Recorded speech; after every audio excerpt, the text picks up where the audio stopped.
Hello, അസ്സലാമു അലൈക്കും. ഇന്നൊരു അടിപൊളി ഫിഷ് കറി റെസിപ്പി ആയിട്ടാണ് വന്നിട്ടുള്ളത്. വീഡിയോ കണ്ട് ഇഷ്ടമായാൽ ലൈക്ക് ചെയ്യാനും സബ്സ്ക്രൈബ് ചെയ്യാനും അടുത്തുള്ള ബെല്ലൈക്കൺ പ്രസ് ചെയ്യാനും മറക്കരുത്. നമുക്ക് വീഡിയോയിലേക്ക് കടക്കാം. ഫിഷ് കറിക്ക് ആവശ്യമായിട്ടുള്ളതെല്ലാം കട്ട് ചെയ്ത് റെഡിയാക്കി വെച്ചിട്ടുണ്ട്.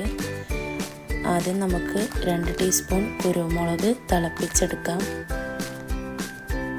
കുരുമുളക് തിളച്ച് വന്നിട്ടുണ്ട്. ഒരു ചട്ടി വെച്ച് കുറച്ച് വെളിച്ചെണ്ണ ഒഴിച്ചു കൊടുക്കാം. 1 ടീസ്പൂൺ ഉലുവ ചേർത്ത് കൊടുക്കാം. ബ്രൗൺ കളറായാൽ അതിൽ നമുക്ക് ഇഞ്ചി വെളുത്തുള്ളിയും ചേർത്ത് കൊടുക്കാം. നമ്മൾ ഇതിൽ മുളക് പൊടി ചേർക്കാത്തതുകൊണ്ട് ആവശ്യത്തിനുള്ള പച്ചമുളകും കൂടി ചേർത്ത് കൊടുക്കാം.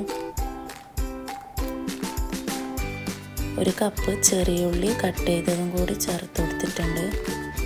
ഒന്ന് അടച്ച് വെച്ച് കൊടുക്കാം. ഉള്ളി മുരിഞ്ഞ് വന്നിട്ടുണ്ട്. ഇനി അതിൽ കുറച്ച് മഞ്ഞൾപ്പൊടിയും കൂടി ചേർത്ത് കൊടുക്കാം. പച്ചമണം മാറുന്നവരെ ഒന്ന് ഇളക്കി കൊടുക്കാം. 2 ടീസ്പൂൺ മല്ലിപ്പൊടിയും കൂടി ചേർത്ത് കൊടുക്കാം.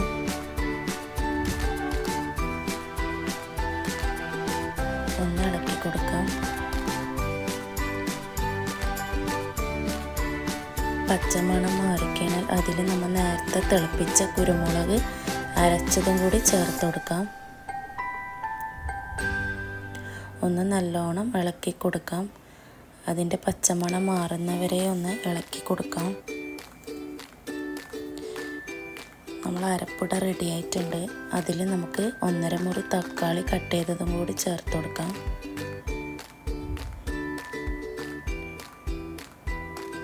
ഒന്ന് അടച്ചു കൊടുക്കാം. തക്കാളിയൊക്കെ ഇവിടെ സോഫ്റ്റായി കിട്ടിയിട്ടുണ്ട്.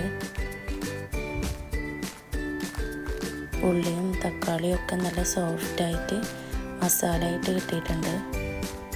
ഇനി 2 കുടംപുളി വെള്ളത്തിൽ കുതിർത്തി വെച്ചതാണ്, അതും കൂടി ചേർത്ത് കൊടുക്കാം.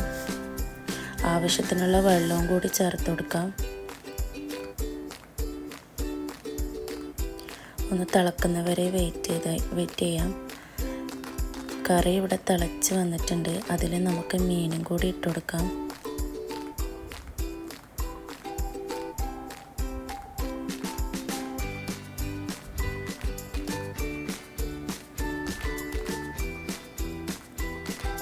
ഞാനിവിടെ മത്തിയാണ് എടുത്തിട്ടുള്ളത്.